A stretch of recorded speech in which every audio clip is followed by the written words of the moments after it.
bonjour à tous. Voilà, j'espère que le son fonctionne bien. David, tu es toujours là pour me faire mon petit test de son au début, voir si tout fonctionne bien.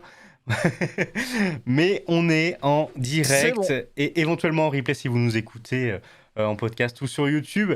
Et on reçoit aujourd'hui Déborah Aflalo, si j'écorche pas. C'est ça, Voilà. Clément, tout à fait. De Games and Rules, voilà, les spécialistes de l'e-sport. Et alors, moi j'ai vulgarisé en réglementation, mais j'imagine que tu vas pouvoir nous dire plus largement le spectre de Game and Rules. Oui, tout à fait. Alors, Game and Rules, c'est une plateforme juridique qui est dédiée à l'e-sport et au gaming. Donc, on s'adresse évidemment aux acteurs de l'e-sport et du gaming, mais pas seulement. Également à tous les porteurs aussi de projets qui veulent se lancer dans le secteur assez dynamique des jeux vidéo. Donc, on a toute une palette de services et d'offres. Donc, on peut aller de la simple information juridique jusqu'à l'accompagnement complet. Donc, voilà, avec pas mal d'outils online. Et on a également en préparation une Legal Tech, 100% dédiée donc, à l'univers e-sport et gaming, donc avec la génération automatique de documents juridiques qui sont forcément adaptés, avec un coût évidemment aussi adapté au secteur.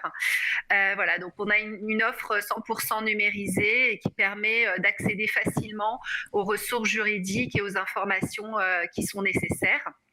Donc on a cette partie-là et également on intervient aussi pour des règlements amiables de litige parce que l'e-sport et le gaming sont des secteurs assez, on va dire, de l'entre-soi. Donc, on n'a pas trop envie d'aller devant les tribunaux. Et de toute façon, les juridictions sont surchargées et n'ont pas aussi la capacité technique de traiter ce genre de litige. Donc, du coup, voilà, on offre vraiment des services de médiation pour essayer de trouver des points d'accord entre les parties. Et enfin, on propose aussi des formations. Okay. Pour toutes les personnes susceptibles d'être intéressées par l'e-sport, donc bien sûr les écoles de gaming ou pas, qui veulent un petit peu découvrir le secteur, et aussi ça peut s'adresser à des particuliers, des entreprises, voilà. Donc on a une plateforme assez complète qu'on va continuer à développer sur les services. Voilà. Alors là, c'est présentation complète 100%. Donc on peut vous retrouver Game House sur sur pas mal de réseaux. Oui. Tu m'as dit que vous étiez pas mal sur LinkedIn notamment, forcément. Oui. Et LinkedIn. Puis le site, on a vu juste avant le début de ce live que vous postez même des petits articles pour qu'on puisse apprendre plein de choses. Si vous êtes intéressé, là il y a un article notamment qui parle de streaming, s'il y a des streamers qui nous regardent. Je l'ai mis dans le chat. Ah voilà, t'as mis le lien du site et on le mettra en description des replays. Alors, ce soir, on va parler e-sport forcément, mais on peut pas parler de tout. Donc, on a décidé de se cantonner à certains sujets et notamment, on va parler de la France et de la structuration juridique de l'e-sport en France. J'avoue, moi, quand je dis ça, je me dis, il y a quoi ? J'en sais rien, on va découvrir tout ça. Et puis, il y a un deuxième sujet, si on peut l'aborder, on verra aussi en fonction du temps, c'est les mineurs. Parce que c'est vrai qu'aujourd'hui, il y a beaucoup de joueurs qui sont jeunes. Et comment ça fonctionne pour eux, comment ils peuvent se protéger également. Voilà, c'est intéressant. Il faut en parler. Bien sûr, si vous nous regardez en direct, n'hésitez pas du tout à poser vos questions dans le chat. On pourra les poser à Déborah. Et du coup, on va pouvoir commencer. David, tu voulais dire un petit mot avant que ça se lance ou pas ? Bon écoute, parti je pense. C'est parti. Alors, Déborah, est-ce que tu peux nous parler un petit peu de l'état actuel des choses ? Comment ça se passe au niveau de l'e-sport en France ? Qu'est-ce qui existe ? Est-ce qu'il y a des organisations qui existent ? Est-ce que l'État reconnaît tout ça ou pas du tout ? Oui, tout à fait. C'est intéressant ce que tu poses comme question parce que finalement, l'e-sport, c'est un secteur assez jeune et qui a commencé à être structuré par une loi de 2016. Donc, c'est la loi pour une république numérique. Donc, en fait, comme tu le vois, le terme numérique ne s'adresse pas seulement à l'e-sport, mais disons que l'e-sport a fait partie de cette loi. Il y a eu quelques articles qui ont concerné l'e-sport. Et en fait, avant cette loi, donc avant 2016, il faut savoir que les compétitions de jeux vidéo étaient interdites en France, car elles étaient assimilées en fait à des jeux de hasard, donc à de la loterie. Voilà.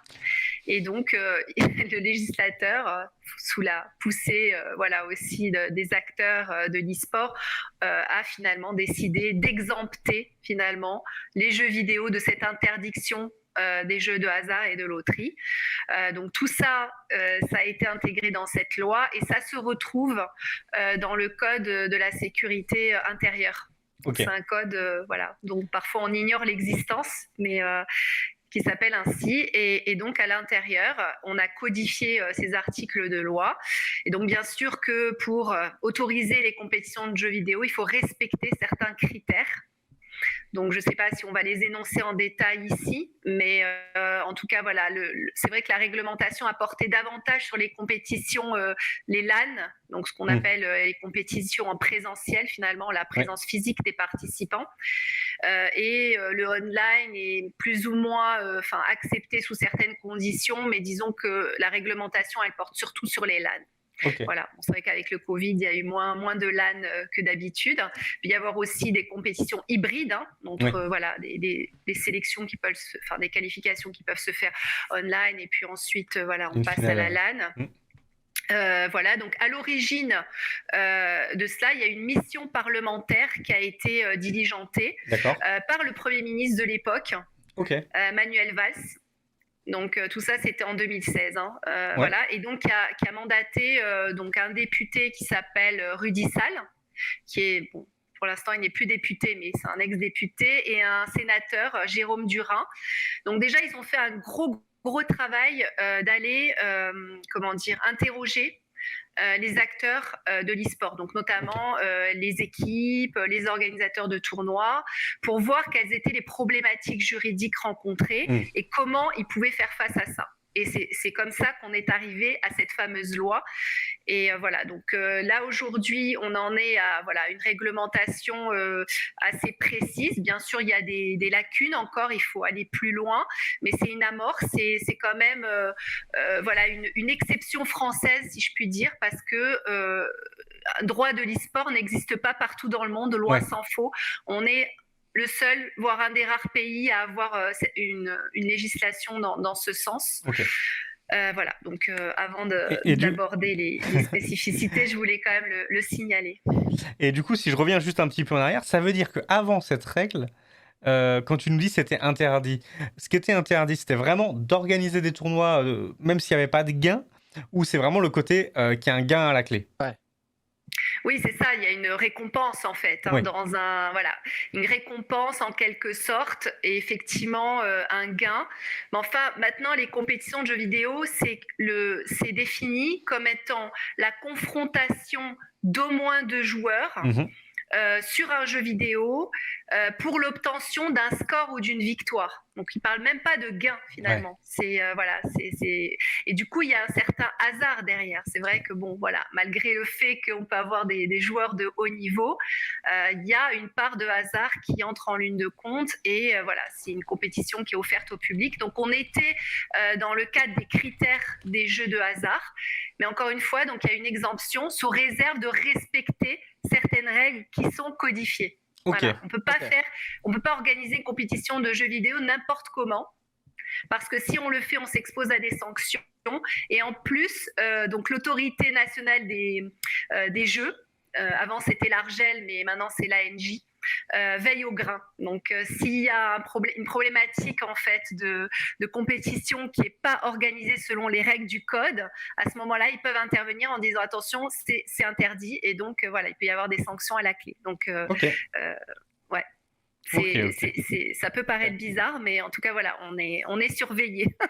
Mais c'est vraiment une surveillance. En théorie, du coup, il y a pas mal de compétitions qui sont organisées de manière clandestine. Et on ne le sait même pas. Ça, c'est autre chose. Mais sans le savoir, en fait.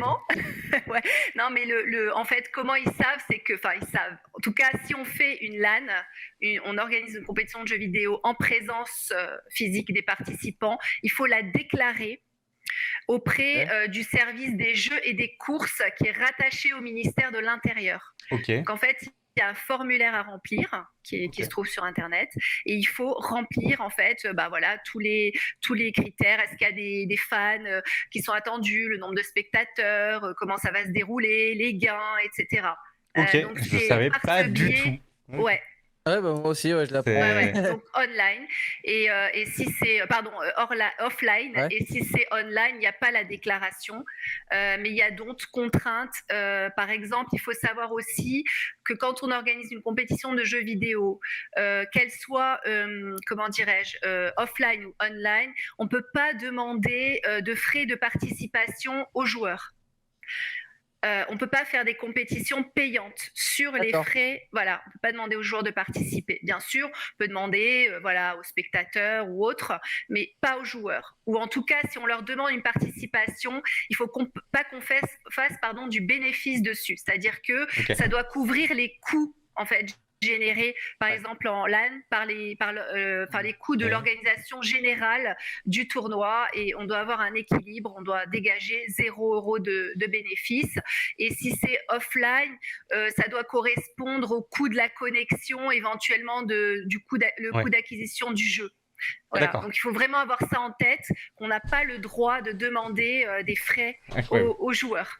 D'accord. Et le cas du... Alors, c'est un cas particulier, mais c'est vrai qu'on le voit quand même assez Mm. régulièrement dans les compétitions. Le cas du prize pool, c'est-à-dire les joueurs qui mettent de l'argent et cet argent qui est reversé ensuite pour les gagnants, ça, c'est autorisé? Alors, le cash prize, il faut savoir qu'il y a aussi des règles, notamment quand il s'agit de reverser le cash prize à des gagnants mineurs. Ah. Voilà. On y est déjà. Voilà. On y arrive. C'est ça. Donc là, il y a forcément des règles. Et donc, du coup, normalement, un mineur de 16 ans ne peut pas, comment dire, recevoir le cash prize directement. Il faut que le cash prize soit mis entre les mains de la caisse des dépôts et consignations. Le cash prize doit être consigné. On n'a même pas le droit de donner aux représentants légaux, aux parents. Donc, il est bloqué sur un compte de la caisse des dépôts jusqu'à la majorité de l'enfant. Ok. Voilà, donc ça, on n'a pas le droit de le donner. Donc l'organisateur doit savoir, quand il a affaire à un mineur qui participe à la compétition, il ne peut pas lui octroyer directement. Autre spécificité pour les mineurs aussi, notamment, c'est de savoir qu'un mineur de 12 ans n'a pas le droit de recevoir une somme d'argent, une récompense monétaire. Ok. Dans le cas d'une compétition. Alors bien sûr, on peut donner des goodies, des choses comme ça, mais pas d'argent. Autre chose aussi pour les mineurs, c'est que dans les compétitions, quand on s'inscrit, que le mineur va s'inscrire, bon, déjà il faut l'autorisation du parent, des représentants légaux qui sont généralement les parents. Et en plus, l'organisateur doit informer les parents sur quel jeu va jouer le mineur, quelle est la récompense attendue, et aussi très important, la notion de PEGI. Alors, je ne sais pas si les viewers connaissent forcément ce terme, voilà. Mais en tout cas, c'est une référence européenne pour, avec pas mal de critères, notamment la violence des jeux. Ouais, donc, on a des PEGI en fonction des âges et en fonction des jeux. Et donc, il y a certains jeux qui sont interdits au moins de, on va dire, par exemple, 12 ans. Par exemple, LOL, c'est interdit au moins aux joueurs de moins de 12 ans. Donc, on ne peut pas leur proposer ce jeu-là s'ils ne sont pas dans la catégorie d'âge qui correspond. Et là, du coup, l'organisateur est en faute si jamais J'avais demandé ce qui risque, en fait, l'organisateur, si... Aujourd'hui, c'est prévu aussi les sanctions, ou on dit juste, vous avez le droit? Ouais, il y a certaines sanctions effectivement qui sont prévues, et puis de toute façon pour un mineur, en fait, le parent peut très bien se retourner contre l'organisateur, au civil, et demander des dommages à intérêts par rapport à la problématique. Donc s'il n'était pas au courant déjà du jeu de son enfant, si la loi n'a pas été, mais oui, il y a de toute façon des sanctions qui sont bien prévues dans le code. C'est ça. Ouais, nous, on a Tonti dans le chat, mais il cherche toujours la petite bête. Hein. Il dit c'est le cas des mineurs émancipés. Je pense c'est le même. Non, alors effectivement, il a raison. Les mineurs émancipés, mais c'est rare. Donc en fait, un mineur, pour être émancipé, soit il se marie. C'est par le mariage qu'il obtient son émancipation et qu'il a les mêmes droits qu'un majeur, ou alors par une décision du juge aussi des tutelles Ok. qui peut accorder l'émancipation. Mais c'est des cas Extrêmement assez particulier. Non, mais marginaux. Voilà. du coup, la Pas question tous les n'était jours qu'on rencontre un mineur émancipé. Ou un majeur émancipé qui était sous tutelle, en fait, on C'est va ça. dire. Mais voilà, mais Ah, bon, il a trouvé la question quand même. mais pas mal, hein. C'est un juriste. Non, je ne pense pas. Je suis pas sûr. un néo-juriste, alors. C'est bien. Bonne question. Et moi, du coup, j'avais une question. Si, admettons, on est joueurs et que du coup, on gagne un cash prize, Oui. J'imagine qu'il faut le déclarer. Comment ça marche tout ce qui est gain pour un joueur comment ils déclarent Est-ce qu'il y a un cadre pour dire qu'on est joueur e-sport ou Non, il n'y a pas de cadre. Alors, soit le joueur, il joue à titre privé, on va dire. C'est un particulier, il joue, il n'est pas professionnel, il n'est pas recruté par une équipe. Donc, on a 2 cas de figure. Un particulier, bon... Alors, il y a une tolérance. On parle de tolérance sur le montant et sur la fréquence. On va dire un joueur qui joue occasionnellement, très très peu, et qui ne va pas gagner non plus des 1000 et des cents. L'administration fiscale, même si ce n'est pas très express, elle tolère qu'il ne le déclare pas dans le cadre de la déclaration fiscale du foyer, en fait, finalement. Mais bon, sachant qu'en principe, il faut déclarer tout gain. Même 1 euro, normalement, devrait être déclaré. Donc ça, voilà. Et puis après, une fois que c'est un professionnel, ça dépendra de son statut déjà juridique. Est-ce qu'il est en entreprise individuelle, enfin auto-entrepreneur? Est-ce qu'il est salarié, etc. Mais il n'y a pas de catégorie e-sport, en fait. Ouais. Hein. C'est des gains qui peuvent être rattachés au statut juridique du joueur. D'accord. Ok. Bon, pour ce sujet, c'est bon. On va pouvoir parler du coup des... je crois qu'on s'est interrompu sur les spécificités qui permettent... Enfin, dans quel cadre on peut organiser? Non, je sais plus exactement ce qu'on disait. Oui, pour l'organisation des tournois, oui, tout à fait. Voilà, donc il faut bien avoir en tête, est-ce que c'est une LAN ou pas? Déjà, faire la différence entre les deux, parce que en fonction, c'est sûr qu'une LAN, elle a des obligations plus importantes que du offline, forcément. Ok. Voilà. Donc après, il y a d'autres problématiques qui peuvent se poser, qu'on connaît, hein, la triche, enfin tout ça, c'est aussi des problématiques qui peuvent se poser à l'organisateur. Ouais. Et... Donc en principe, déjà, il faut savoir que quand on organise un tournoi, il faut penser à plusieurs choses.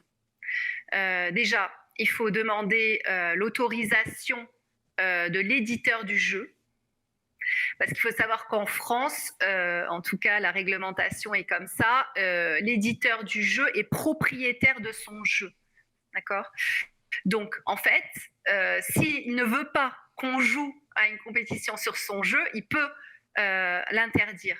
Donc, vous voyez la différence entre quelqu'un qui va acheter son jeu et qui va jouer sur son jeu de manière privée. Par contre, dès lors qu'on est dans l'organisation d'une compétition, même amateur, hein, fortiori, eh bien, on doit demander l'autorisation de l'éditeur au préalable. Alors, il faut savoir qu'il y a différents types de licences qui peuvent être octroyées en fonction de certains critères. Mais qui fixe les critères? C'est l'éditeur du jeu. D'accord? Donc, on s'adresse à lui et en fonction, on va dire, voilà, telle et telle compétition dans tel cadre. Et l'éditeur va dire, bon, OK. S'il dit OK, ça peut être une licence gratuite, qu'on appelle communautaire la plupart du temps, ou une licence personnalisée, donc payante. Ça va dépendre aussi des cash prizes qu'on donne, des sponsors qu'il y a. Oui. Voilà.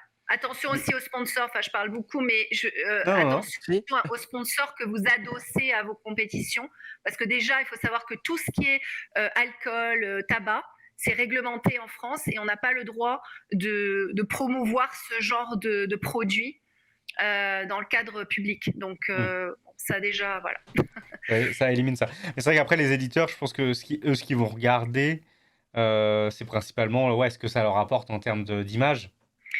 Oui, et effectivement, après, il faut savoir aussi qu'il y a des éditeurs comme Riot, par exemple. Qui sont exclusifs. Disons que eux, ils promeuvent des ligues, en fait. Donc, des ligues sur leur jeu. Et donc, ils n'ont pas forcément intérêt à ce que des organisateurs tiers viennent. Tout à fait. C'est ça. Et en plus, ils ont mis aussi l'Open Tour, qui est un peu la section, on va dire, amateur de LoL. Donc après, on monte Division 2, etc. Et jusqu'au top. Et donc voilà, donc ils maîtrisent aussi ces ligues qui sont souvent fermées, où il y a des tickets d'entrée à payer. Donc, eux, ils gèrent. Mais ce n'est pas le cas de tous les éditeurs. Il n'y a pas forcément... Oui, il y en a qui acceptent bien l'hybride. Je pense à Capcom, qui a quand même le Capcom Pro Tour, Oui. mais qui va accepter l'organisation de tournois et qui même envoie des jeux à certains organisateurs. Donc, c'est plutôt... là, ils vont plutôt dans le sens des organisateurs. Bandai Namco aussi, ils sont plutôt dans le soutien des petits organisateurs. Mais c'est vrai que... aujourd'hui, c'est vrai, on se rend pas compte. Nous, à une époque, on a organisé des tournois sans se poser la question. Je pense à FIFA. Franchement, si on doit attendre une réponse de EA, on l'organise jamais le FIFA. Oui, je pense que effectivement, c'est compliqué. Alors moi, ce que je vous conseille, c'est pas forcément d'attendre la réponse, c'est déjà d'aller chercher les critères de licence.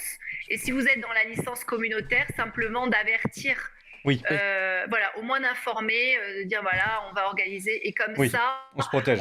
L'éditeur, voilà, aura du mal à vous reprocher parce que s'il n'a pas répondu ou vous a pas interdit, à ce moment-là, en disant on n'a pas reçu de réponse, donc voilà. Après, sur les licences payantes, là c'est différent. Par contre, si on est dans d'autres critères, mais en tout cas, voilà, c'est mieux d'avertir de manière générale pour se préserver aussi. Ok. Bon, là on a fait pas mal sur. On est organisateur, on veut organiser notre tournoi, voilà comment ça se passe. J'ai déjà appris plein de trucs. On se rend pas compte de tout ça. En fait, on vit un peu dans le monde des bisounours, mais c'est vrai qu'en fait, c'est assez frais tout ça. C'est de 2016 la plupart, du coup, j'imagine. Et après, ça a dû se consolider au fil des années. Est-ce qu'on peut... Alors, je sais pas si on a fait le tour, peut-être qu'on y reviendra sur la partie organisateur, mais est-ce qu'on peut parler un petit peu des joueurs ? Aujourd'hui, les joueurs, c'est qui, c'est quoi? Ils sont reconnus comment? Est-ce qu'ils sont fédérés ou pas? Voilà, tout ça. Ouais. Alors, en France, il n'y a pas vraiment de syndicat de joueurs, si je puis dire. En fait, c'est vrai que la communauté e-sportive est assez morcelée finalement en fonction des catégories de jeux, voilà, combat ou autre. Donc, il n'y a pas de fédération au sens de fédération sportive, comme dans le sport, qui va régir et réglementer la pratique des joueurs et des jeux, des équipes. Comme je l'ai dit, c'est l'éditeur du jeu qui en France a le monopole en quelque sorte. Et alors bien sûr, on a quelques fédérations qui vont représenter une partie des acteurs de l'e-sport. On a par exemple la fédération France e-sport, l'association France e-sport, même moi je m'y perds, mais c'est pas une fédération au sens en tout cas de voilà. En fait, dans le sens juridique, une fédération c'est un regroupement d'associations. Donc on peut s'appeler fédération, mais c'est pas au sens où on l'entend comme dans le sport. Donc c'est pas eux qui vont dicter leurs règles. Donc l'association France e-sport, c'est une association loi 1901 qui rassemble un certain nombre d'acteurs, d'ailleurs aussi des éditeurs, des joueurs, voilà, les promoteurs, les joueurs, donc il y a un peu tout le monde.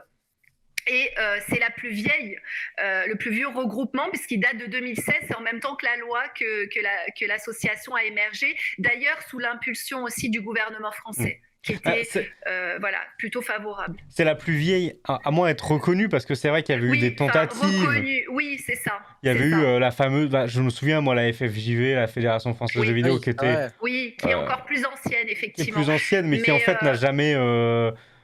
était vraiment reconnu comme voilà. Disons que tu as raison, Clément, c'est pas une véritable reconnaissance de l'État, mais disons que France e-sport a des liens avec l'État. Ils ont des conventions de partenariat, des choses comme ça. Donc il n'y a pas une reconnaissance officielle, mais quand même il y a des liens assez proches que les autres associations n'ont pas. Oui, c'est ça. C'est ça. Moi je me souviens les avoir rencontrés, mais ça devait être assez peu de temps après. Il y a eu les dojos e-sport, c'était très bien ça d'ailleurs. Il y en avait eu 2, je crois, il y en a eu 2. Et j'ai dû participer aux 2, et c'est vrai que on rassemblait comme ça les acteurs autour de la table, et il y avait les assos, il y avait France e-sport, il y avait des élus, il y avait un peu tout le monde. Et c'est là que ça a commencé aussi à bouger. Mhm. C'était cool. Et du coup, ouais, France Sport. Et aujourd'hui, qu'est-ce qu'ils permettent aux... Alors, du coup, ils accompagnent qui, quoi, et quel est le rôle de cette structure-là aussi? Non, ils accompagnent pas vraiment, c'est-à-dire que en Ils, fait, ils représentent, ils représentent. voilà, certains acteurs de l'e-sport. Ils ont édité, enfin depuis plusieurs années, ils ont commencé à éditer un baromètre Ok, de l'e-sport, donc avec des chiffres tout à fait, qui on l'a. indiquent le nombre de joueurs en France, etc. Donc c'est quand même des baromètres bon, qui permettent d'avoir certains chiffres officiels, ce qui est déjà énorme. Ils ont voilà, sur leur site pas mal de ressources. Il y a des groupes de travail qui ont été montés aussi pour parler de différents sujets, y compris du droit et de la législation française aussi, enfin pas que, mais voilà, donc il y a des groupes de travail voilà, avec des bénévoles, etc., qui sont là autour de la table. Donc voilà, Hmm. ça permet de faire avancer les discussions. C'est eux qui vont C'est parler c'est eux qui vont être invités dans les réunions justement où ça discute un peu. En général, oui, c'est ça. Quand l'État a besoin de parler d'e-sport, en général, il va aller chercher des membres de France e-sport. Hmm. Voilà, donc c'est important Oui. qu'on ait cette visibilité quand même. Maintenant, c'est sûr qu'il faudrait renforcer encore ce genre d'association pour qu'elle soit encore plus représentative et qu'elle ait plus de poids et qu'elle soit peut-être même reconnue officiellement. Maintenant, le problème d'une fédération, c'est encore une fois le fait que que les éditeurs de jeux soient propriétaires et la propriété intellectuelle des jeux ne peut pas permettre comme ça de monter une fédération qui va représenter l'ensemble du secteur Oui, sans contrairement à un sport. des éditeurs. Voilà. Dans le sport, il y a des fédérations selon les disciplines sportives avec à l'intérieur voilà, des groupements et des licenciés. Donc voilà, nous, on n'a pas de licenciés au sens propre du Non. terme. Voilà, il y a des membres d'associations. Il y a énormément d'ailleurs d'associations e-sportives en France. On est aux alentours, enfin, on n'a pas vraiment de chiffre officiel, mais aux alentours des 1200. Donc e-sport et gaming, hein, voilà. 1200 associations, donc c'est pas rien. Mais- C'est des associations loi Ouais. 1901 bien souvent, donc voilà, c'est pas. Et puis surtout la problématique aussi de l'e-sport, c'est que comme on remplit pas une certaine case au niveau des demandes de subventions, etc., c'est compliqué d'aller chercher des aides publiques. Voilà, je dis Bien pas sûr. que le sport a des facilités, mais disons que c'est plus carré. Donc voilà, au niveau des élus, les choses se passent de manière plus lisible en fait. Donc là, il faut un peu plus voilà, cravacher pour aller les demander, mais enfin, ça n'empêche pas. Mais voilà, il y a vraiment cette différence qui fait que c'est vrai que dans l'e-sport, on connaît un nombre incalculable de jeux et un nombre important aussi d'éditeurs de jeux différents, avec chacun leurs règles. Des fois même, les règles d'un éditeur qui va avoir plusieurs jeux différents peuvent varier aussi. Oui, tout à fait. Donc bon, c'est un peu compliqué de s'y retrouver pour des gens qui sont pas forcément voilà, experts ou quoi que ce soit. Bon, après, voilà, chacun son domaine, mais c'est pas évident. Mais en tout cas, voilà, c'est la problématique majeure de l'e-sport aujourd'hui. Oui, c'est ce côté des éditeurs.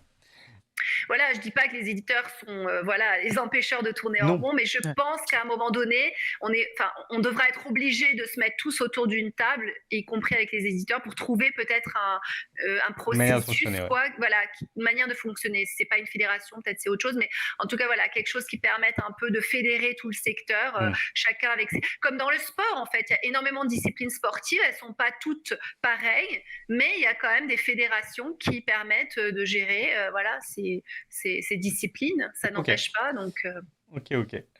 Question de Tonti dans le chat, alors ça nous fait un peu revenir à ce dont on a parlé un peu précédemment. Il demande comment ça a été perçu au niveau politique, hein, notamment des députés en 2016 quand il y a eu ces propositions qui sont arrivées. Est-ce que il dit c'était pas le chantre de la modernité à l'époque, mais c'est vrai que même aujourd'hui finalement il y a encore, on en parlait un petit peu avant le début de ce live, il y a encore beaucoup d'idées reçues. Comment ça a été perçu ces premières règles? Est-ce qu'il y a eu un côté assez positif, il était temps, ou est-ce que c'était oula, de quoi on nous parle? Écoutez, non, les parlementaires ont été, enfin de l'époque en tout cas, volontaires pour réglementer ce secteur, puisque il y avait des vrais besoins, et le travail qui a été fait encore une fois en 2016 par le rapport, la mission parlementaire qui avait été menée par Rudy Sall et Jérôme Durin a permis d'aboutir à la réglementation qu'on connaît aujourd'hui. Donc, c'est pas rien. Ça a été une mission qui a duré 6 mois, où il y a eu d'ailleurs, le rapport se trouve sur Internet et permet de voir à la fin toutes les structures qui ont été interrogées, donc les structures du monde de l'e-sport, y compris Vitality ou des grosses équipes comme ça, qui ont été interrogées sur leurs besoins. Maintenant, la problématique qu'il y a eu, c'est que disons que les pouvoirs publics attendaient de la part du secteur de vraies propositions juridiques. Et à ce moment-là, ils n'étaient pas en capacité de fournir. Donc, ils ont fait ce qu'ils ont pu. Et peut-être que je vais arriver aussi au moment où je vais vous parler de la réglementation pour les joueurs professionnels de jeux vidéo. Et donc, en fait, il faut savoir que cette loi de 2016 réglemente les compétitions de jeux vidéo, mais aussi octroie un statut juridique aux joueurs pros. Voilà, donc les joueurs pros, avant, ce qui se passait, c'est qu'en l'absence de réglementation, ils étaient recrutés en contrat de prestation de service. Donc l'État a dit, bon, bah, ça, c'est plus possible, il va falloir donner un vrai statut social à ces joueurs.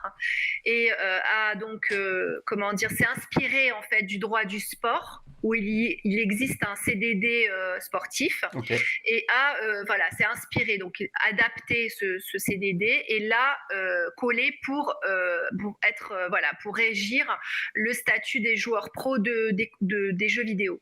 Donc on a un CDD e-sport depuis 2016. Donc, qui est obligatoire. C'est-à-dire qu'à partir du moment où un joueur professionnel, donc un joueur professionnel, c'est quoi? Il est défini comme celui qui participe à des compétitions de jeux vidéo avec le bénéfice d'une rémunération et qui est lié par un lien de subordination à soit une association, soit une société qui demande un agrément. Et oui, parce que pour pouvoir recruter un joueur pro en statut salarié, il faut aller demander un agrément au ministère du numérique avant de pouvoir faire ce fameux contrat. Donc, il y a toute une procédure. On peut se le faire refuser ? Oui, parce que en fait, dans le dossier de demande, l'État demande un certain nombre de garanties. Donc, par exemple, voilà, quelles sont les conditions de travail de ces joueurs pros, quelles sont, est-ce qu'il va y avoir des postes un petit peu adaptés pour prévenir aussi les problèmes de santé, notamment musculo-squelettiques. Il y a pas mal, c'est comme un questionnaire où il faut répondre à ces questions précises. Donc, il demande des garanties. Et une fois que l'agrément... Alors, au jour d'aujourd'hui, on sait qu'il y a à peu près 9 structures en France qui ont obtenu cet agrément, dont MCES, Vitality, et je ne sais plus, il y a d'autres équipes aussi, le LOSC à un moment, je crois. Voilà, donc c'est très peu. Et en pratique, il faut savoir que ce contrat n'est pas forcément appliqué non plus. Alors, pour différentes raisons. Certains disent, et c'est vrai, qu'il n'est pas forcément adapté au secteur e-sport. Par exemple, tout bêtement, un contrat salarié, normalement, classiquement, il n'y a pas d'horaire décalé sur, par exemple, le joueur va jouer le week-end ou très tard dans la nuit. Donc ça, c'est pas prévu par ce CDD-là. Il peut y avoir aussi d'autres problématiques aussi. Bon, il y a eu un décret qui est venu fixer les saisons de jeux vidéo, mais il n'est pas très précis et pas complet. Il manque pas mal d'éditeurs, etc. Donc, c'est pas très adapté non plus. Donc, voilà, il y a un problème de saisonnalité, un problème d'horaire qui fait que, il a le mérite d'exister, ce CDD. Mais en fait, normalement, l'équipe qui a des joueurs pros est obligée de passer par un contrat salarié. C'est la loi. Donc, après, en pratique, on voit encore beaucoup de contrats de prestation de service. Alors, quand on dit contrat de prestation de service, c'est ils sont indépendants et ils sont rémunérés. C'est ça. Voilà. Ce sont des indépendants, effectivement. Donc, le terme a vraiment une signification. C'est-à-dire qu'il ne peut pas y avoir de lien de subordination. Vous savez que le lien de subordination, ça détermine la relation de travail salarié. Ça veut dire quoi? C'est tout simplement l'employeur qui peut donner des ordres et des directives à son employé et qui peut en plus le sanctionner s'il y a des problématiques. Donc, Ça, c'est une prérogative de l'employeur vis-à-vis de son salarié. Maintenant, il ne doit pas y avoir ça dans le cadre d'un contrat de prestation de service.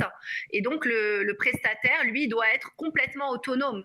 Il doit avoir ses propres moyens de travail. Il doit avoir ses horaires avec son agenda. Donc, ça veut dire qu'une compétition jeu vidéo en disant, voilà, tu dois te présenter à telle heure, etc., des ordres de cette sorte, sont moyens. C'est-à-dire qu'après, effectivement, ça pourrait faire requalifier le contrat, en réalité.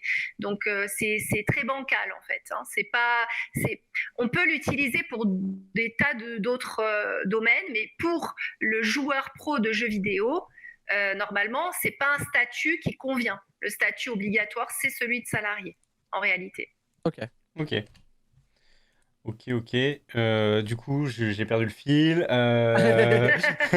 Contrat joueur pro. Il y a Tonti qui posait une question. Alors, je sais pas du tout si tu vas avoir la réponse, parce que là, on est sur un. Il aime bien les cas pointus. Est-ce que tu es familier avec ce que Blizzard fait, notamment en encourageant. Il dit Blizzard encourage la compétition pour faire tomber ses boss de raid et ne donne pas de lot, mais par contre, les joueurs gagnent des sponsors sans lien avec Blizzard. Est-ce que ça flirte avec la loi? Je ne vais pas me prononcer sur un éditeur en particulier.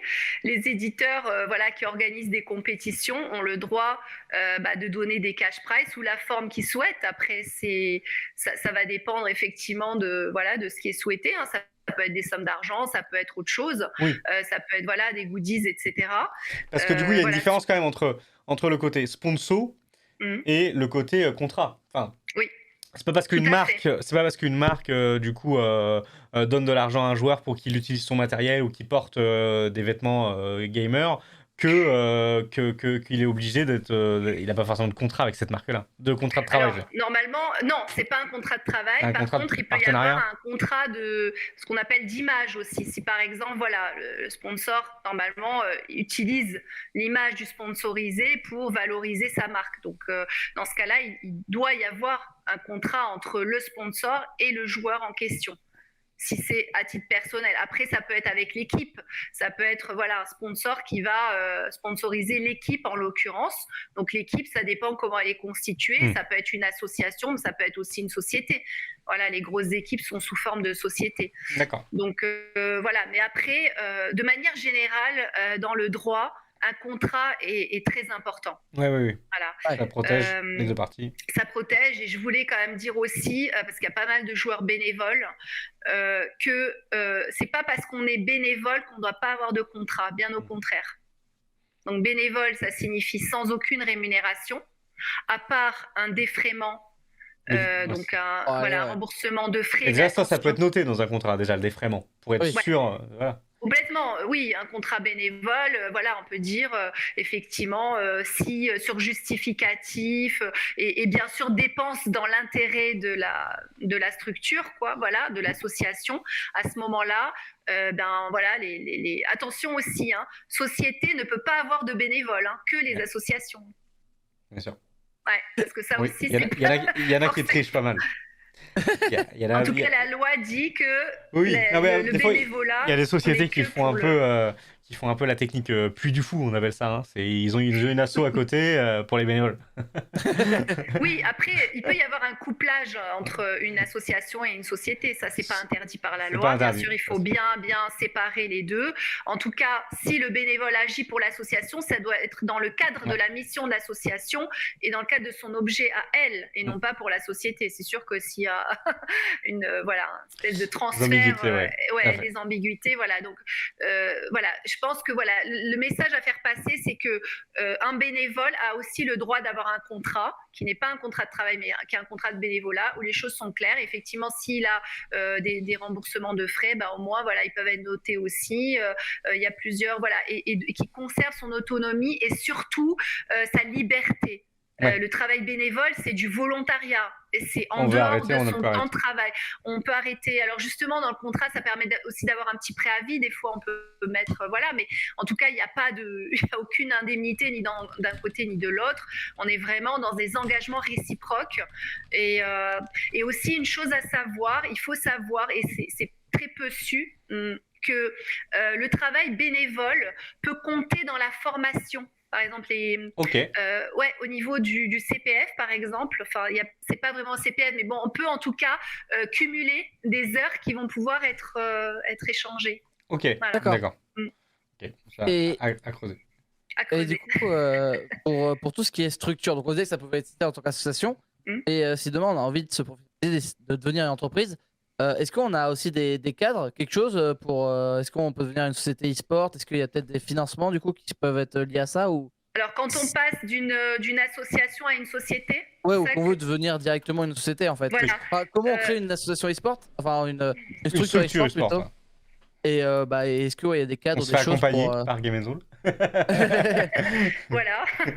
Mais du coup, alors une précision, on n'a pas le droit de passer d'une asso directement Il le à sait, une ça, il le sait société. très bien. Voilà. Je le sais, non mais je me suis Non, juste non, mais mal je exprimé. le dis pour les auditeurs en quelque sorte parce que voilà, ça c'est pas possible. Si par exemple il reste un actif dans l'association, bah, en fait on peut transmettre éventuellement à une autre association. Mais on ne peut pas partager. Par contre, si on a amené quelque chose à l'association qui appartient en propre, on peut récupérer évidemment. Mais bon, la différence entre l'association et la société, c'est bien que dans l'association, il peut y avoir des bénéfices, mais qu'il n'y a pas de répartition entre les membres. Ça, c'est vraiment, il faut que ça soit clair dans la tête, qu'il n'y a pas de lucrativité dans le sens, on ne fait pas une association pour dégager du profit. Maintenant, si on veut créer une société e-sport, bah, il y en a aussi dans le domaine, évidemment. Donc ça, c'est tout à fait possible. Après, il faut voir quelle structure choisir. Il y a plusieurs possibilités. On peut créer soit une entreprise individuelle, on peut être auto-entrepreneur, encore une fois, pour faire des prestations de services dans l'événementiel ou autre. Après, on peut créer une vraie société et avec une personnalité morale séparée, SARL, SAS. Enfin, il y a plusieurs... mais bon... En général, en France, de manière, encore une fois, générale, c'est-à-dire pas seulement dans l'e-sport, on rencontre le plus souvent des SAS ou des SARL. Voilà, c'est les structures juridiques les plus, les plus connues et les plus en vogue, entre guillemets. Maintenant, après, il faut voir en fonction de la situation, du projet, etc. Voilà, ça peut varier. Et on parlait de recrutement de joueurs tout à l'heure. Et vous avez parlé de Vitality tout à l'heure. Et je sais qu'ils recrutent beaucoup de joueurs étrangers. Alors du coup, comment ça marche? Parce que souvent les pays, les joueurs étrangers n'ont pas de règles sur l'e-sport. Et nous en France, on a des règles très compliquées. Donc comment ces joueurs-là peuvent s'intégrer dans la structure? Et ça doit être assez compliqué du coup. Alors, une fois, déjà, il faut qu'ils puissent s'établir en France, c'est-à-dire venir, parce que s'ils les recrutent, ça veut dire que ils sont pérennes dans la structure. C'est pas juste ils font des allers-retours. Donc là, ça dépend des pays desquels ils viennent. Si c'est hors Union, il faudra un visa, etc. Bon, ça, c'est les règles du droit des étrangers qui vont s'appliquer. Concernant les contrats, Vitality étant une structure française, normalement, les règles sont la loi française, l'application de la loi française. Cela étant, on peut prévoir l'application d'une loi étrangère. C'est pas interdit.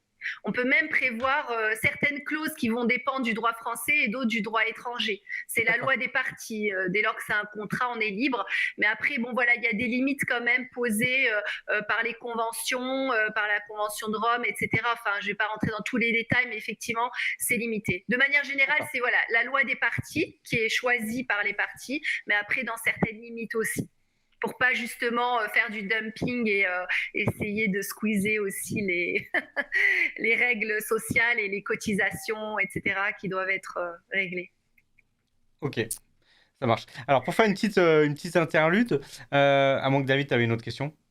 J'ai encore plein de questions, mais bon. Ça va. Est-ce que tu veux nous... Tout à l'heure, on a parlé du baromètre France e-sport. Alors là, il y a le baromètre 2021.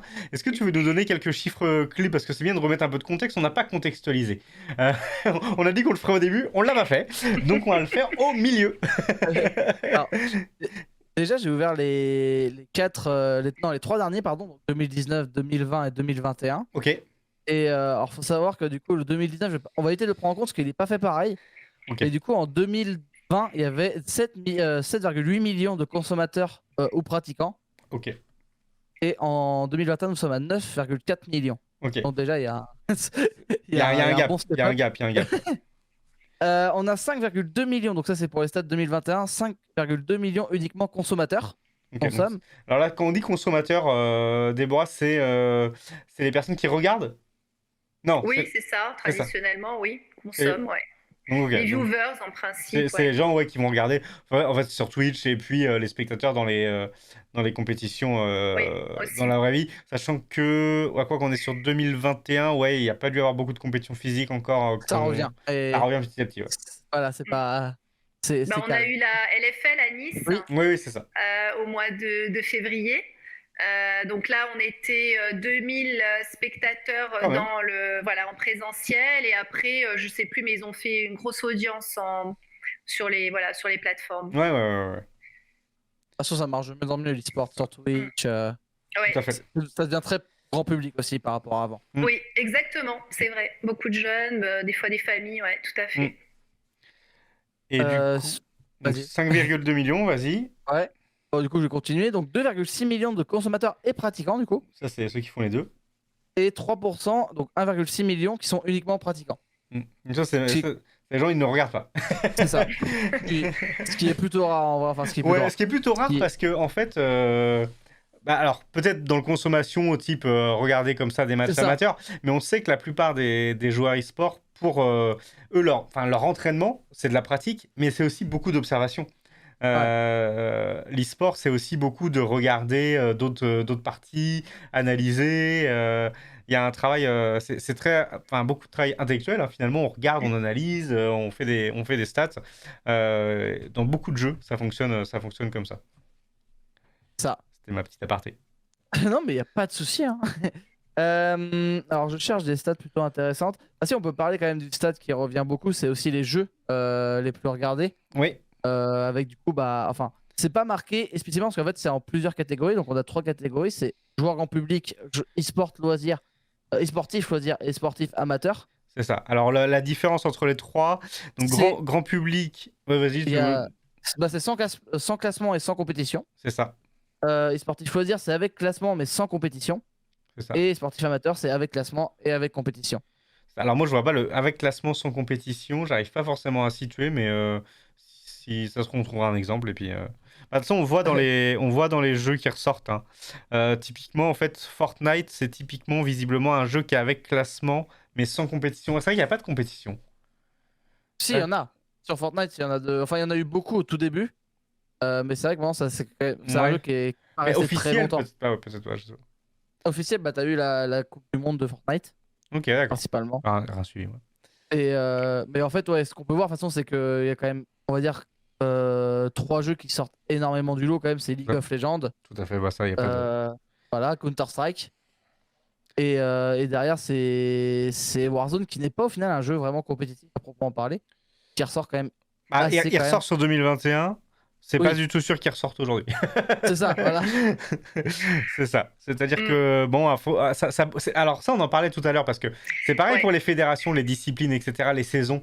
Mais quand on a une sortie de jeu, on peut pas anticiper l'e-sportivité, j'ai envie de dire, je sais pas, c'est un néologisme, mais... Tu pointes un vrai problème aussi, effectivement, des jeux vidéo qui peuvent parfois disparaître. Et du coup, voilà, les joueurs qui ont performé sur ces jeux se retrouvent aussi à la retraite Complètement. presque de facto, quoi. Hein. Oui. C'est presque un licenciement économique, C'est si ça. je puis dire. Mais oui, c'est une grosse problématique, effectivement, C'est de ça, la parce que- durabilité des jeux. Après, sur LoL, etc., des jeux comme ça, c'est des jeux qui durent dans le temps. Ouais. Mais c'est pas le cas de tous. Non, on a vraiment même des jeux, les Battle Royale, on pensait que ça allait nous suivre des années.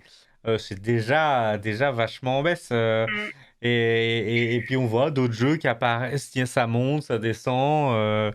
C'est très très fluctuant. Et ouais, pour la saisonnalité, même des jeux, des fois il y a des jeux qui sont pensés pour l'e-sport Ouais. et qui ne marchent pas du tout. Ouais, exactement. Ouais. Pour des considérations, pareil. on ne sait pas. Hein, des fois, je pense que même les éditeurs n'arrivent pas à Non. comprendre. C'est parfois des phénomènes qui sont à peu Oui. près pas rationnels. Hein. C'est... Oui, il y a beaucoup. Aujourd'hui, bon, en plus, on sait que les jeux, ils sont faits est-ce que c'est sorti à la bonne date, au bon moment? Est-ce que les bons influenceurs vont jouer à ces jeux-là? Ouais. Parce que c'est C'est énorme. vrai, ça joue énormément, effectivement. On voit des jeux comme Among Us, alors c'est pas un jeu e-sport, mais qui était sorti depuis 2-3 ans quand il a commencé à avoir une hype grâce à Twitch et qui est devenu après un phénomène. Donc ouais, il y a des jeux comme ça qui peuvent revenir. Et puis ça peut être un bad buzz, à l'inverse, qui peut faire couler un jeu, même une mise à jour, hein. Quand on pense à certains jeux de combat, parfois qui ont des mises à jour mauvais équilibrage et ça retourne au fond du gouffre. Donc ouais, c'est pas simple.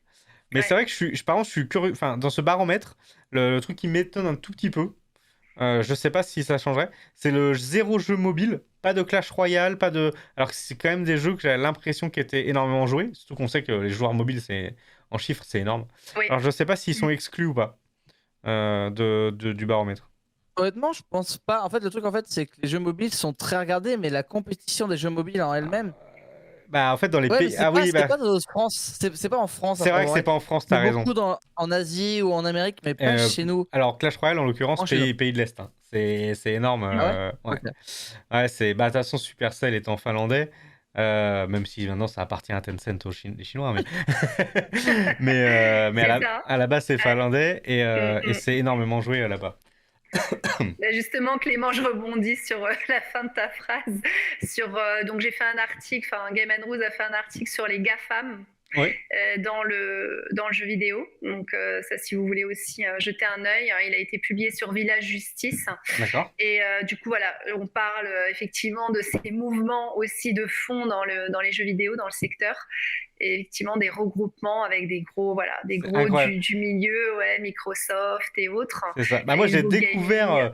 j'ai découvert Tencent quand il y a eu le rachat Mm. d'Activision Blizzard par Ouais. Microsoft. Parce que tout le monde disait, ouais, ça va faire un. Et là, c'est quoi ce sous-marin Tencent que personne ne connaît, qui a des parts chez Riot, qui a des parts de Supercell, qui a des parts de machin. Ouais, ils sont partout. Ils sont partout. C'est ça, ils sont partout, ouais, effectivement.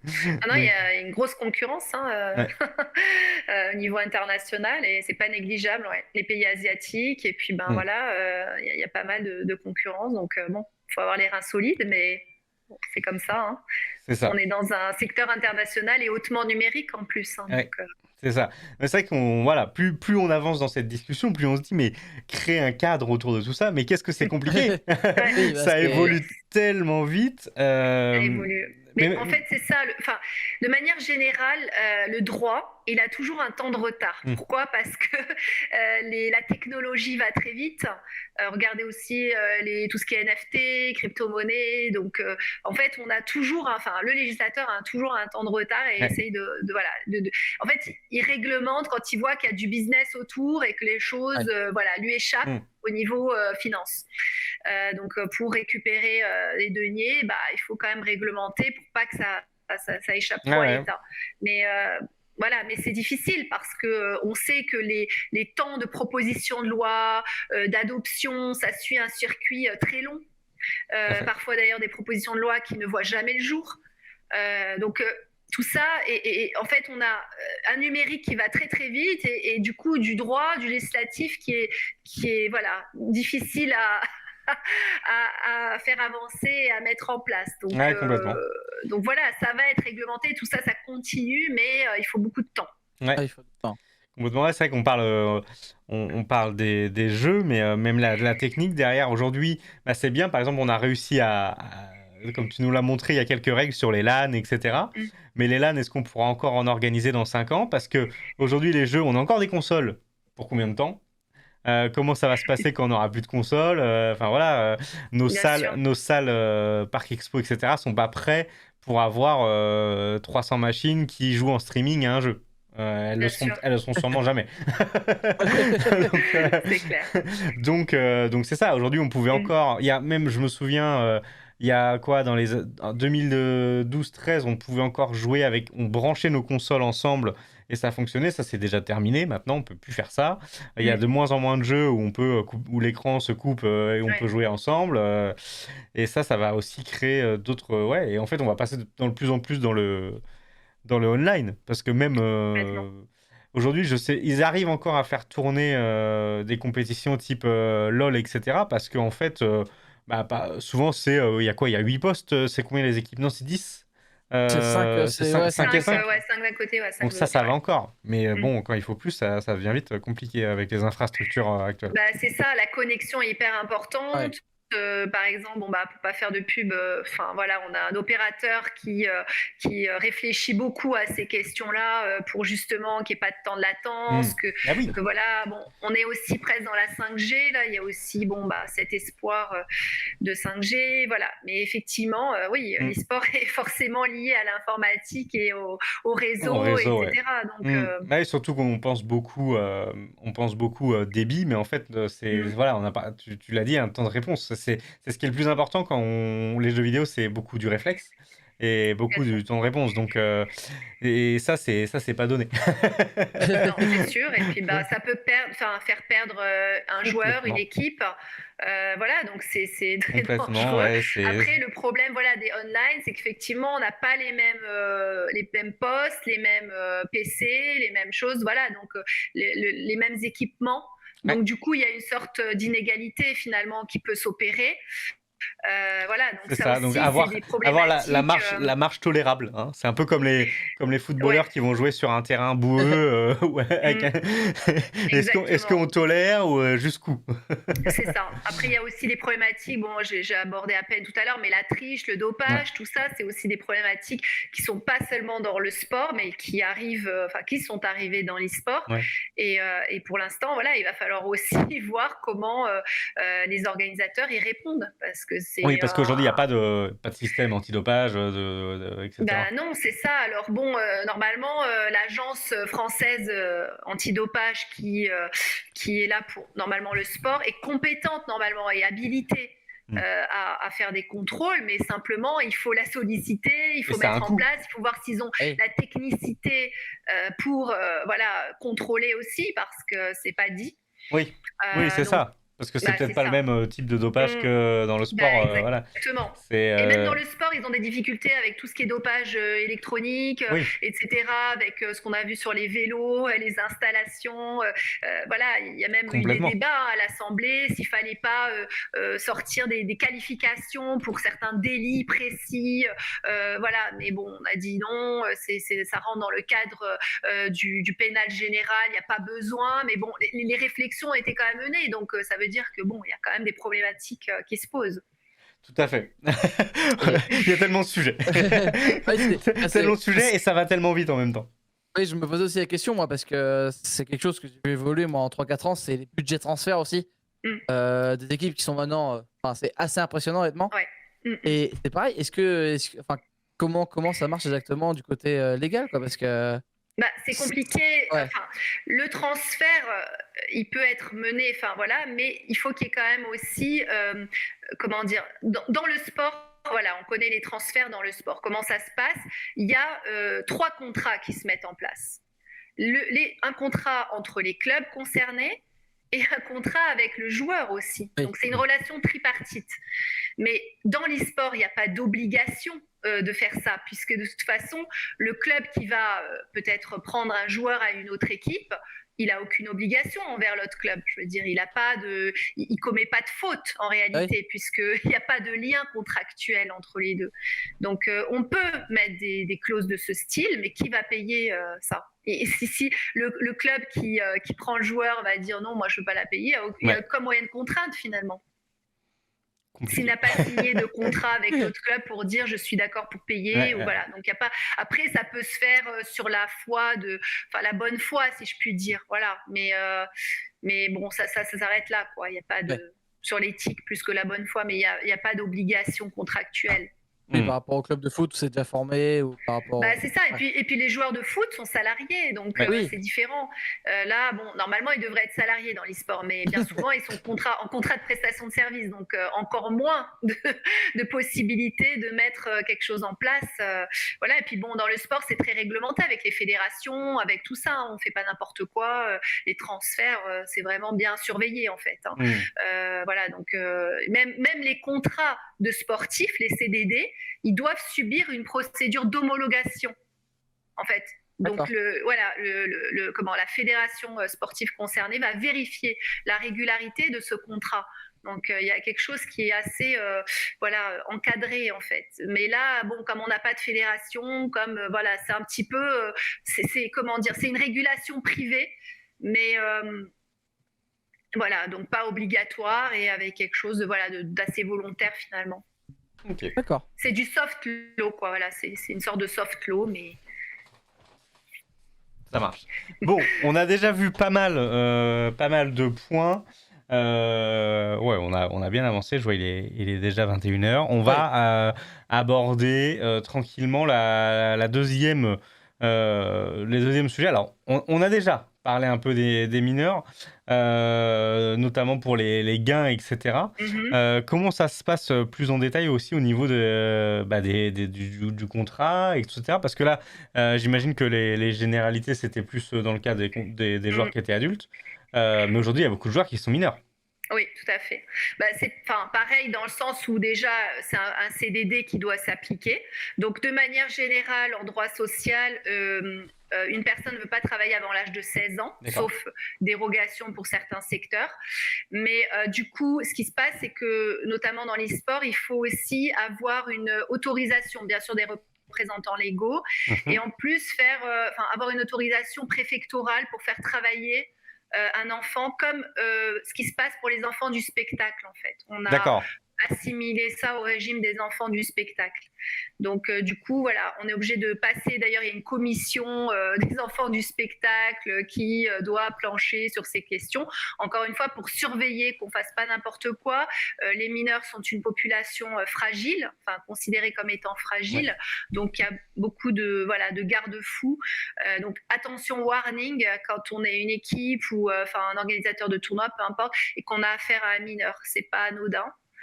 Il faut vraiment vérifier, checker, si je puis dire, toute la procédure pour voir si on est bien dans les clous. Parce que là, on peut avoir des ennuis non seulement avec les pouvoirs publics, mais aussi avec les parents, etc. Et ça peut être pas sans conséquences non plus. Donc voilà, bien vérifier ces genres de considérations. Ok, vérifier. Mais d'ailleurs, on peut...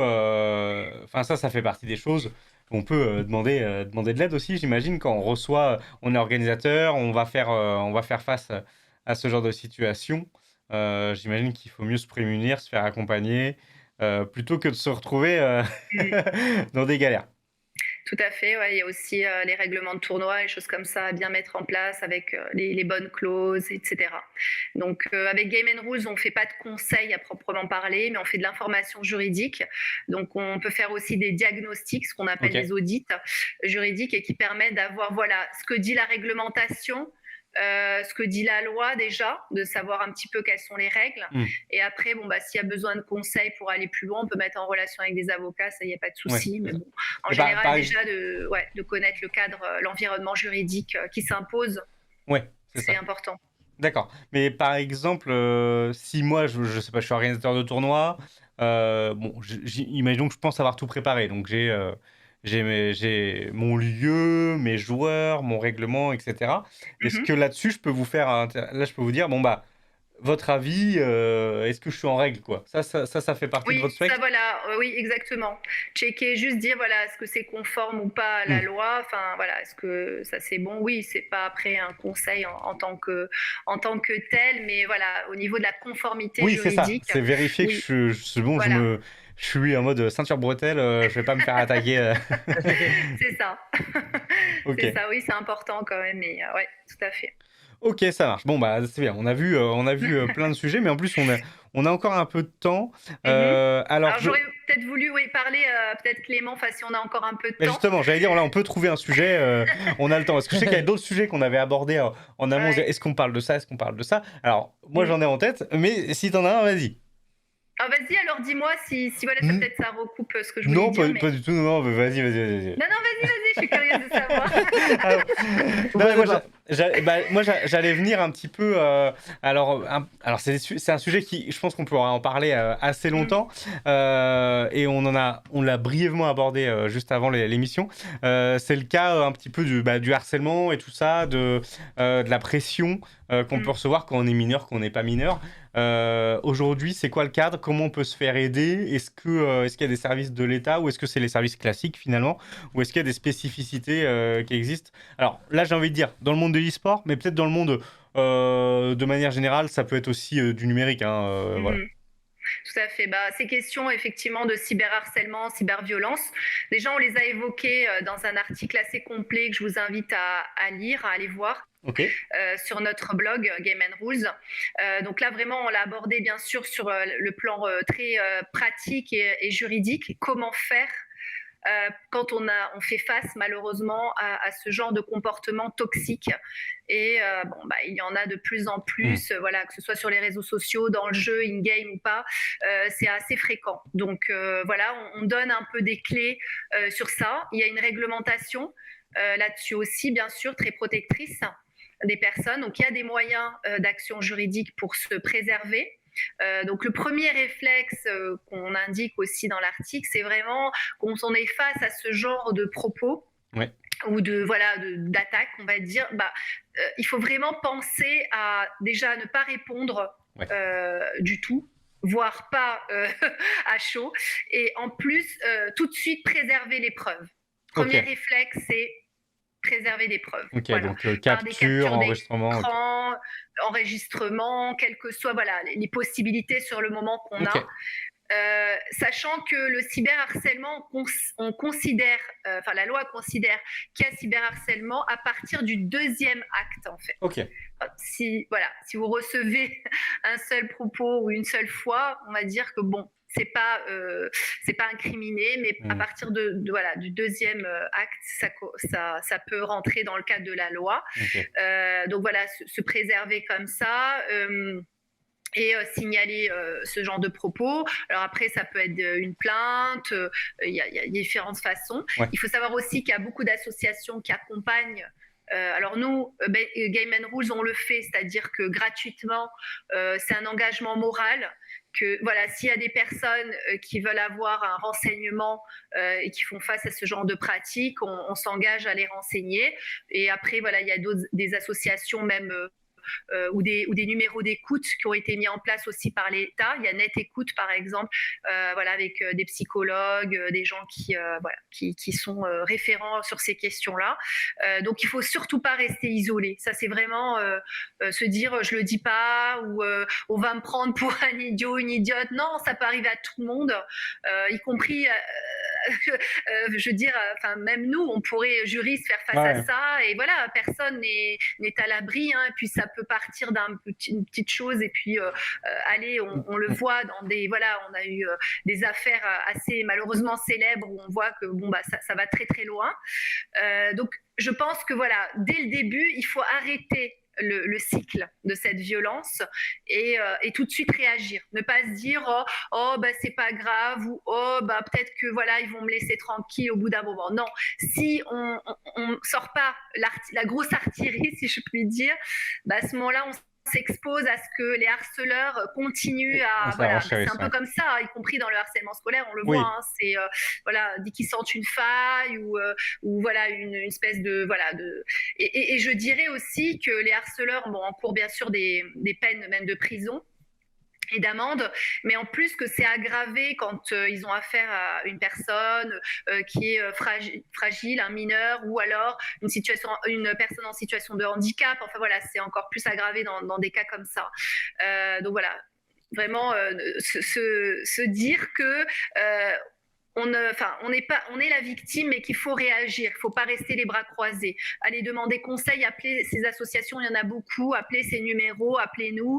Enfin voilà, ne restez pas sans rien faire. Je pense que si tout le monde réagit, voilà, ça va tarir aussi ce flot de... Et puis c'est vrai qu'ils se cachent derrière l'anonymat, c'est bien souvent de la lâcheté, donc voilà. Mais il faut savoir qu'aujourd'hui, je veux dire, les pouvoirs publics ont les moyens, quand ils le souhaitent, de retrouver les adresses et de pister ces gens. On n'est pas non plus dans une zone de non-droit. Hein. C'est pas parce que c'est anonyme qu'ils sont intouchables. Et en plus, la législation s'est bien renforcée ces dernières années. Ok. Et du coup, pour reboucler sur un peu sur l'e-sport et l'organisation de tournois, si j'ai des personnes, enfin, est-ce que c'est possible dans le règlement d'avoir des règles qui aussi nous permettent de refuser des personnes ou de bannir certains comportements, etc. Ça, Bien sûr. c'est autorisé. Voilà. Des choses. Alors, refuser des personnes, c'est-à-dire au niveau des inscriptions, des joueurs qui s'inscrivent, Oui, c'est alors ça? alors, j'imagine qu'il y a des caractères, il faut pas que ce soit discriminant. Voilà, c'est Euh, ça. C'est la limite, hein, oui. c'est ça. Effectivement. Mais Après, s'il y a des critères objectifs, voilà, en termes d'âge ou autre, voilà, par rapport au jeu en question, bien sûr qu'il faut au contraire les indiquer dans l'inscription, c'est très important. Si ça s'adresse voilà aux mineurs, à partir de quel âge, respecter toujours le PEGI, comme on l'a dit, voilà. Donc ça, c'est ça. c'est oui. Mais On a le aujourd'hui, droit. est-ce qu'il existe finalement des sanctions d'interdiction pour certains joueurs ou pas?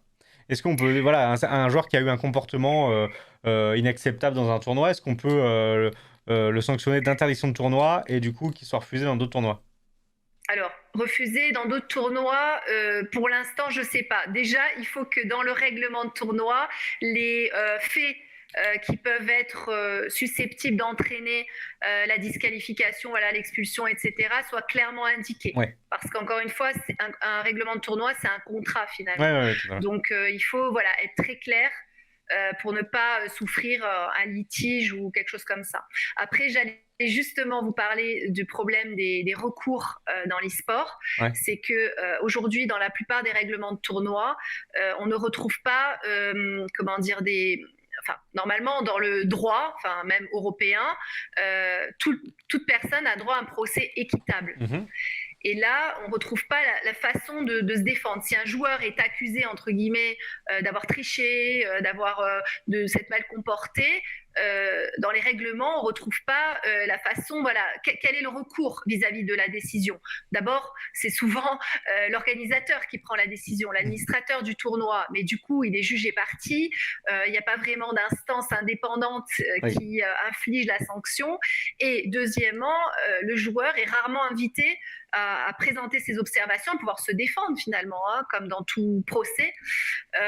Donc ça, c'est un véritable problème que l'e-sport doit régler. Et enfin, nous, en tout cas, chez Game Rules, on l'a tout de suite pointé et on essaye aussi Donc les joueurs ont le droit de se défendre. Notre sensibilisation, oui, de pouvoir répliquer à ce qui lui est reproché, c'est normal. Hein. Sinon, on n'est plus dans un état de droit, on est dans une dictature, entre guillemets. Donc voilà, il faut qu'il y ait cette possibilité-là. Mais effectivement, le règlement de tournoi peut à peu près tout prévoir dans les règles, bien sûr, en respectant l'ordre public et les bonnes mœurs et en ne faisant pas effectivement de discrimination. Quand elles ne doivent pas être valables. Bien sûr que, par exemple, voilà, si on organise un tournoi pour les femmes, bon, bah, on a le droit aussi de dire que les hommes sont interdits. Bon, voilà, il ne faut pas non plus spécifique, oui, tout à fait. Mais voilà, ça justifie, mais il faut que ça soit voilà, motivé et justifié et pas pour des raisons X ou Y. Mais c'est ça. Moi, là où je voulais en venir, c'est vrai qu'aujourd'hui, par exemple, on pense à... je reviens sur le football, par exemple, quand il y a un carton rouge, voilà, il n'a pas le droit de participer au match suivant. Là, on n'a pas cette manière-là de fonctionner parce qu'en fait, comme les organisateurs ne communiquent pas forcément ensemble non plus. Alors, c'est ça. Le sport, il y a la fédération, il y a les fédérations. Donc, c'est elles qui font le lien. Comment dire, le lien et qui permettent d'avoir des règles. D'ailleurs, leurs règlements sont calqués sur ceux des fédérations. En fait, on ne peut pas faire n'importe quelle règle. Et, voilà, elles sont homogènes, on va dire. Aujourd'hui, on a des règlements de tournois variés en fonction des organisateurs, des tournois, des jeux. Enfin, il n'y a pas de socle commun. Bon, voilà, ça c'est encore des avancées à trouver, mais en tout cas, voilà, il manque ça. Effectivement, on ne pourra pas dire, même si on le dit, je bannis, en tant qu'organisateur, je te bannis de de toutes les compétitions, mais ça n'a aucun impact en réalité. Alors, par contre, si un éditeur qui organise, par exemple Riot, voilà, sur son jeu, et dit je te banne sur tous les jeux de Riot, bah oui, mais après il peut pas dire je te banne sur les jeux d'Overwatch ou les. Enfin voilà, ça va être différent. C'est un autre éditeur, donc voilà, sur ses jeux, il aurait le droit, si c'est marqué dans le règlement, bien sûr, et que voilà, que la personne en est informée avant. Ok. Et oui, David. quelque chose? Non, c'est bon. Ok. Vas-y. Alors moi, des fois j'ai des questions qui me viennent, elles ont un peu rien à voir. C'est pas grave, je les pose. Je me demandais, est-ce que c'est vrai quand on parle e-sport, forcément on pense jeux vidéo. Mm. Du coup, je me faisais la remarque, je disais mais en fait les échecs, ça fait longtemps qu'il y a quelque chose, mais les échecs, on va dire, il n'y a pas d'éditeur. Mais par contre aujourd'hui, il y a quand même des jeux qui sont compétitifs, typiquement les jeux de cartes à collectionner, où il y a des Oui. éditeurs, etc. Finalement, eux, ils sont un peu, comme on dit, le cul entre deux chaises, ou est-ce qu'ils se rapprochent finalement plus de ce qui se fait avec l'e-sport? Parce que comme ils ont un éditeur, même s'il y a des compétitions, etc., ça ressemble un petit peu. Je sais pas. Parce que... Oui, bah après, peu importe sur quoi. Enfin, le support doit être le jeu vidéo. Ah, le support doit être le jeu Après, vidéo, d'accord. voilà. Parce que c'est vrai que Ok. là, moi, je parlais vraiment des jeux de cartes type cartes Magic, cartes Pokémon, etc., où Ah aujourd'hui, il y a des d'accord, non, grosses si c'est. compétitions. Et du Ouais, coup, ça eux, ils ont c'est rien. autre chose. Et... Bah, en tout cas, c'est pas la réglementation de l'e-sport. Ok, L'e-sport, c'est pas la c'est. réglementation e-sport. D'abord, la loi comment dire, n'utilise pas le mot e-sport, hein, parce que c'est un Oui, c'est mot ça. anglais. Elle utilise le terme de compétition de jeux vidéo. Donc, Ok. une Ok. compétition, elle confronte au moins deux joueurs ou deux équipes. Sur des jeux vidéo. Voilà, au travers d'un jeu vidéo, Ok. voilà, pour un score ou une victoire. Donc, c'est vraiment cette définition de la compétition du jeu voilà, qui s'applique. Ok. Non, c'est Ok. vrai que c'était une question que je me posais. Donc, il existe. Parce qu'en fait, enfin, le fonctionnement aurait pratiquement été le même, mais c'est intéressant pour les gens qui sont concernés par le sujet. Ok, alors, tout à l'heure, tu voulais aborder un autre sujet, je sais plus, c'était celui du coup Non, mais de. c'était du recours, ouais, Ouais, voilà, du c'est recours. ça, c'est un peu notre La cheval de fête. bataille. Bon, mais tout ça, c'est voilà, c'est pas Ok, encore Ah, fait, mais bon, ça va venir, hein, ça mais ouais, marche. c'est ça. Bon, parfait. Bon, on arrive alors, du coup, tranquillement vers notre conclusion. Est-ce que peut-être. Alors oui, peut-être juste avant, Voilà. excuse-moi, Ah Clément, ouais, très bien, décidément. j'allais te J'ai dire. des réminiscences Oui, comme ça. Non, je voulais simplement dire que voilà, il y a eu quand même une proposition de loi importante et une autre qui est passée et comment dire, qui font rejoindre le sport. Voilà. ok. Donc c'est alors brièvement Christophe Negelen, un député qui a déposé l'année dernière une proposition de loi pour que les joueurs pros de jeux vidéo soient inscrits sur des listes comme les joueurs sportifs, donc les joueurs de haut niveau et sur des listes espoirs. Ok. Bon, voilà, c'est une proposition de loi. Pour l'instant, elle est en première lecture à l'Assemblée nationale, donc on ne sait pas est-ce qu'elle va être votée. Pour l'instant, voilà, elle reste comme ça. Et une autre proposition qui a été faite pour le sport, pour la démocratisation du sport, et qui est maintenant, enfin, qui a eu une disposition concernant l'e-sport et qui concerne l'honorabilité des encadrants e-sport et qui est D'accord. passée dans la loi pour une république numérique, qui a rajouté un autre article, donc elle a été adoptée en mars là. Enfin, en tout cas la disposition en l'occurrence, mais toute la loi a été adoptée en mars. d'accord. Donc voilà, les deux mondes se rejoignent. Donc ça veut dire quoi? Ça veut dire que contrôle de l'honorabilité. Encore une fois, il va falloir voir les décrets, comment faire, etc. Mais en gros, c'est vrai que bon, je pense que c'est lié aussi à certaines affaires, notamment à Yannick Adliel, etc., Oui. qui a fait que voilà, les législateurs s'est un peu penché sur la question. Donc les encadrants e-sport, bah, c'est tous les coachs, voilà, ça peut être les arbitres, les admins, enfin tous ceux qui transitent, Ouais. enfin gravitent pardon, autour de l'e-sport, qui devront prouver leur bonne voilà, leur honorabilité en quelque sorte, en disant qu'ils n'ont pas été ni condamnés, ni n'ont pas eu une suspension administrative pour des faits délictueux, voilà, violence, agression, autres, voilà. Donc Ok. ça c'est quand même une avancée. Donc maintenant, ça mérite à aller plus loin. Mais pour dire, voilà, et ça, donc cette dernière, la loi a été portée par le sénateur Savin, qui est membre, président, je crois, ou membre d'un groupe sur les grandes organisations sportives, en fait, à l'Assemblée nationale, donc, pardon, au Sénat. Donc, en fait, on voit que les deux mondes, sport et e-sport, voilà, se rejoignent de plus en plus. On a aussi pas mal de sportifs qui se reconvertissent dans l'e-sport, hein, y compris à la tête comme directeur sportif d'équipe. Hein, on l'a vu même chez GameWorld ou d'autres équipes comme ça. Voilà, donc c'est... Enfin, pour nous, c'est important que les deux mondes se rejoignent parce qu'on a beaucoup de choses en commun. C'est sûr qu'il y a des différences, mais il y a quand même beaucoup de choses en commun. Et ça serait une force, finalement, d'être ensemble que séparés. Donc voilà, c'est de belles avancées en perspective. Et du coup, on parlait tout à l'heure que les joueurs avait un contrat normalement qui devait un CDD pour eux. Comment ça Oui. marche pour les coachs e-sport du coup? Si les Non, coachs e-sport, ça concerne que, voilà, donc eux, Ouais. ils peuvent avoir d'autres types de contrats. Le salariat n'est pas obligatoire. C'est que Ok. pour D'accord. les joueurs professionnels qu'il s'impose au sens de la loi.